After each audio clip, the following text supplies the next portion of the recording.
Hello and welcome back to Pokemon Colosseum with me, Matthew Caddis, aka Poogie. So today we begin our long trek through the Shadow Pokemon Lab. And given that in the last episode we retrieved the key from the thing, we can finally get inside here. So to open the gate, all we need to do is use the main gate key on this console in front of the lab, and we're in! Yeah! It was that easy! Yeah. And also in here is another chest, so let's see what's in here. Well, it is a full heal! Okay, they were on sale in Fernax City. So, there are two entrances in the lab itself. So, let's see which one we can go in. I'm going to go in the rightmost one first. And we have a door here that we can't get through either. So yeah, we need a card key here. And apparently, they're doing some weird experiments. Again, after seeing something like Detective Pikachu... Oh dear, the shutter's locked. Yeah, okay, so how the hell do we get in? Well, I don't know yet. Yeah, seriously, there is no card key we have. We cannot use the thing, but we can apparently investigate one of these things, which looks like a computer, and that will open the shutter.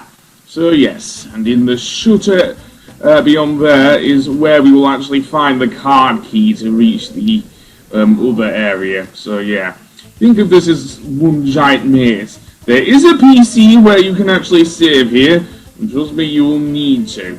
However, there are no Pokemon recovery points. So either you may well have accrued a lot of Pokédollars, or you'll have to go back to the nearest town to actually heal your Pokemon, so be careful there.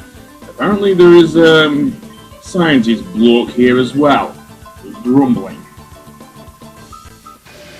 Yes, well at least you've managed to figure us out, unlike half the people in the Under! Seriously, they couldn't tell we were spies and they said went for silver. Anyway, here's an example of one of the researchers using, well, Voltops and later electrodes. Yes, we will run across a fair number of these guys in the Shadow Pokemon Lab. So, let's see if we deal with them. Most of the researchers do not have Shadow Pokemon. However, I will include most of their battles here. As I say, because sometimes they do guard some various items within the lab, so it is worthwhile getting there. So let's use Psybeam with Casper here, and okay, that's cool.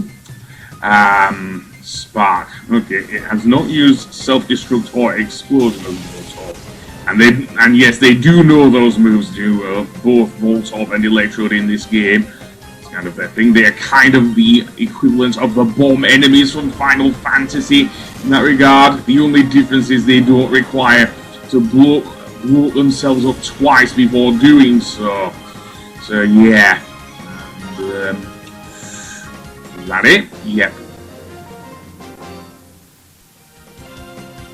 I don't know. What are you doing to Pokemon like the two I've got here? And he runs away. Bloody coward. Well, anyway, what's down here? The card key! Yes. So that will allow us to get into the bottom of the lab. And is there anything else down here? Well, there is a staircase going down here, so I want to see what's down here. And what do you know? This is the area we were in previously, when we escaped from the thing. We're on the other side where those guys are. And in that chest there are 3 elixirs, which heal your PP. I will save it for a little later, probably for the final battle, to be honest, because I'm not going to use them so early on, much like the elixirs in Final Fantasy and Kingdom Hearts.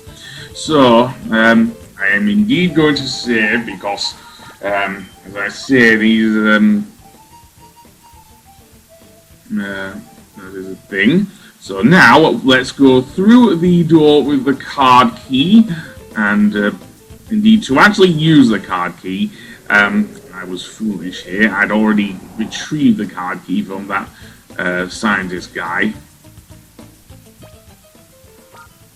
So yeah, and I might also switch out some of my Pokemon as well. You can see I have my Meditite in there.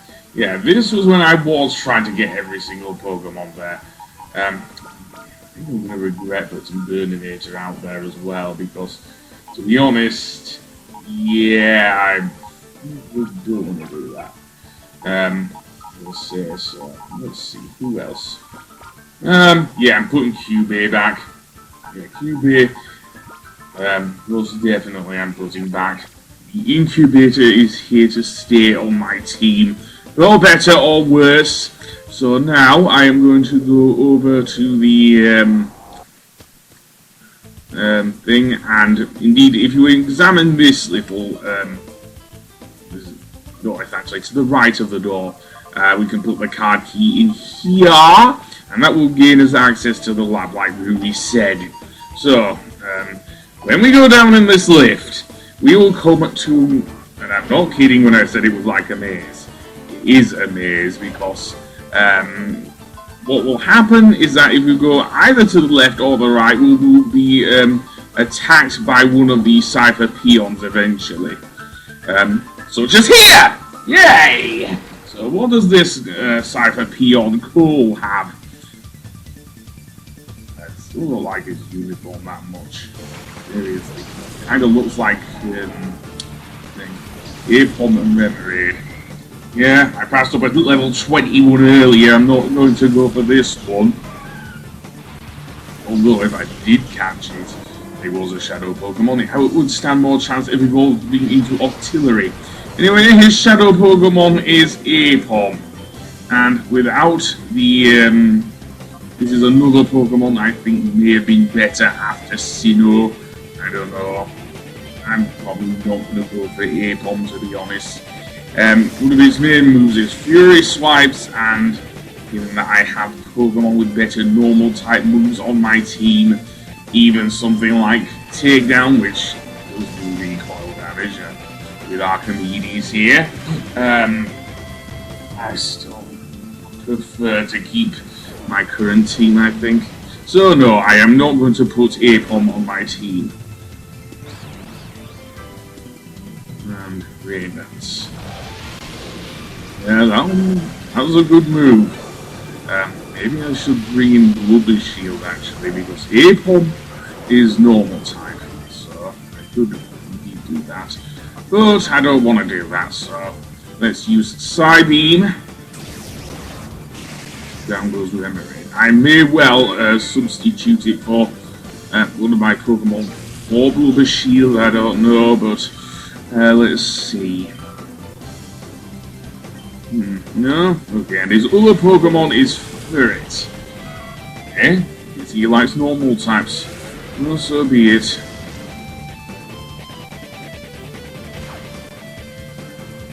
Okay, I think I'll only need to use one takedown here. Yeah, because Apom's down to yellow health here.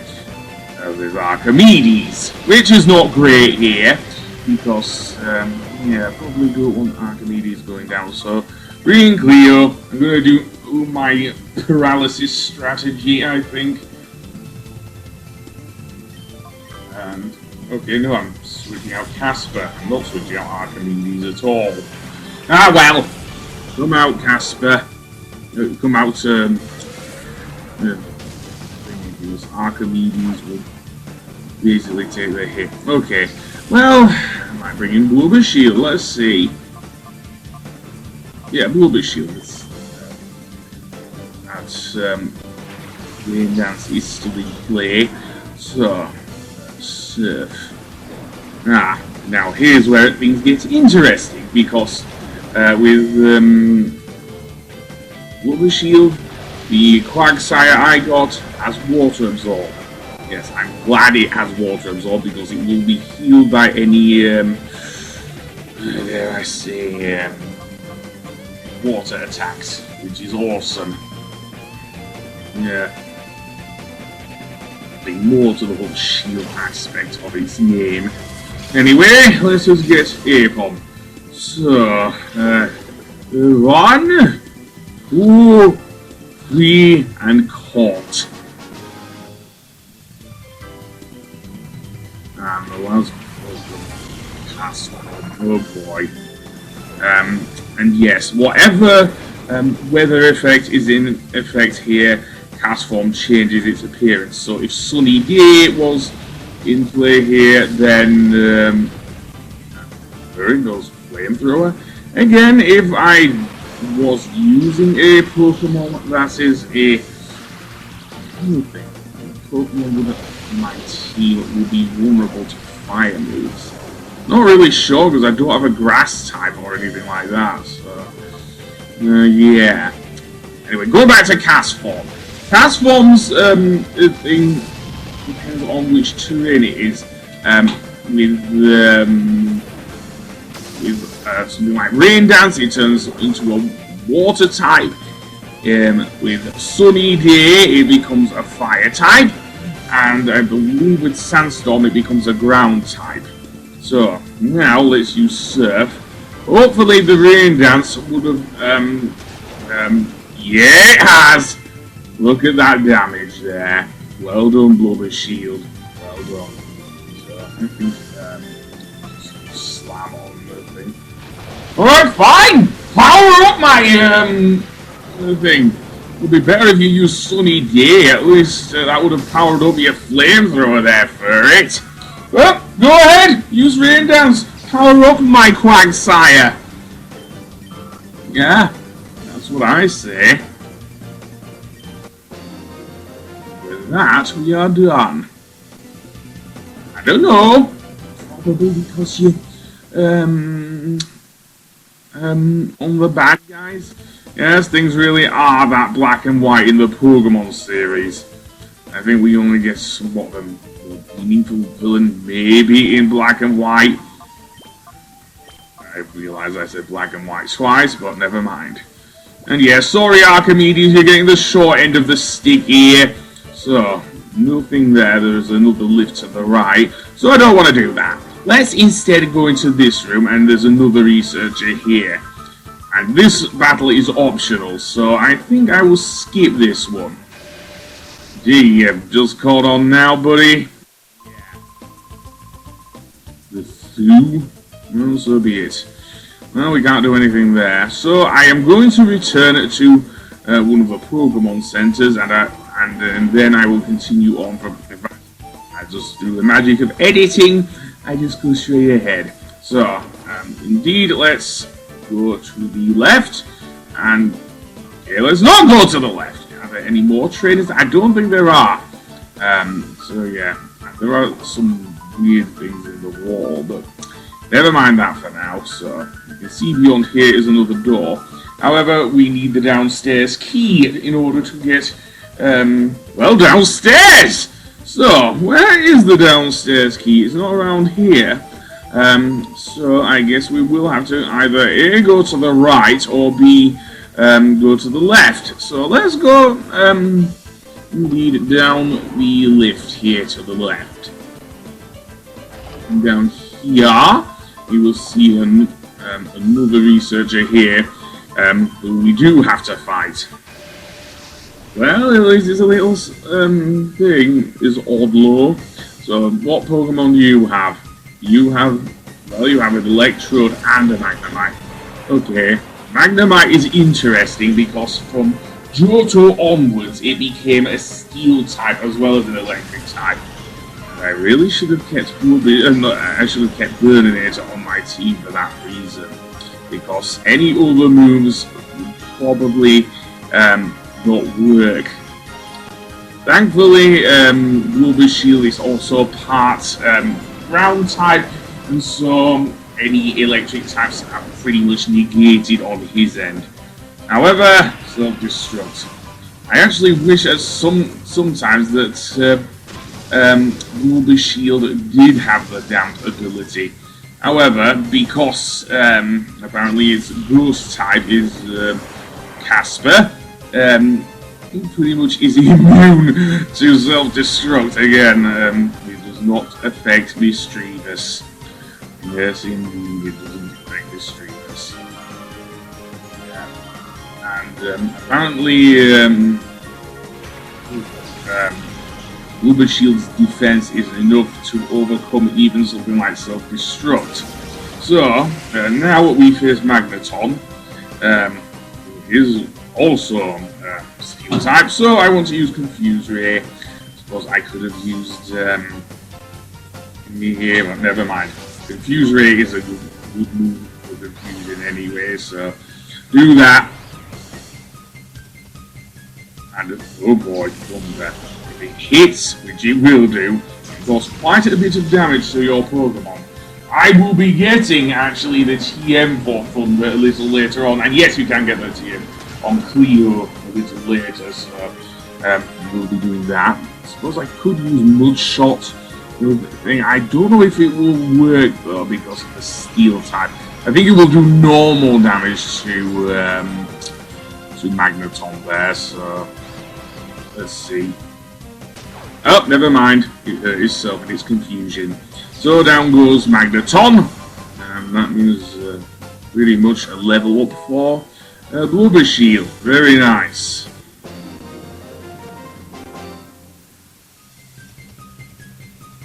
Yeah. No Pokemon could emit any sort of smell outside. Maybe inside the Pokemon. I don't know. Okay. Stop it with your stupid laugh, mate. Oh, something shiny there. Why am I missing the shiny? Yeah, seriously. And there's another researcher up here as well. Oh boy. His name's Corin. Okay, he's a fan of the Magnemite family as well. Well, since I've already gone over these types, I'm not going to say much, but yeah.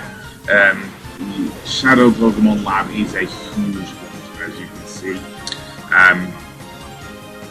And you will see me actually having to pretty much go between areas, shall we say, as well. So you may want to go up to Mount Battle to do some, or indeed any of the Colosseums, to actually level up your Pokemon. I did do so, just to get my Shadow Pokemon, or were my Shadow Pokemon, up to at least the mid-30s in the levels.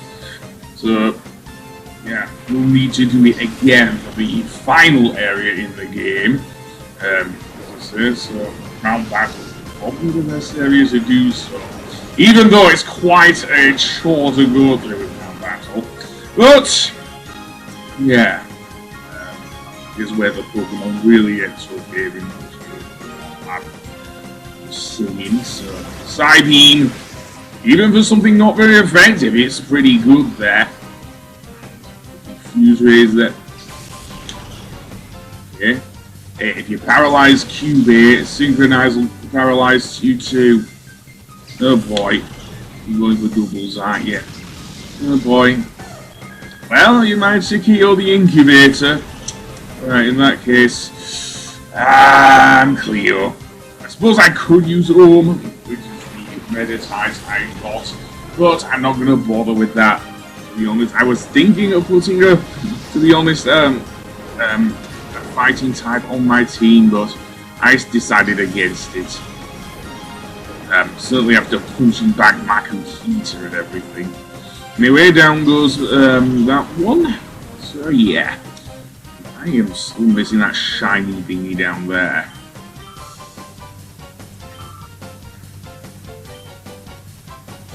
And he's got one last Pokemon. Of course he does, an Electrode. Thunder Wave. Thunder Shock won't work. Thunder Wave will, and since it's pure thing, never mind. Thunder Wave. Okay, let's slow it down.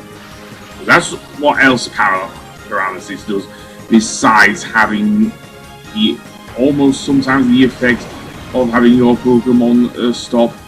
And yes, I also sometimes mistake Mud Shot for Mud Slap, which doesn't do as much damage as Mud Shot, but still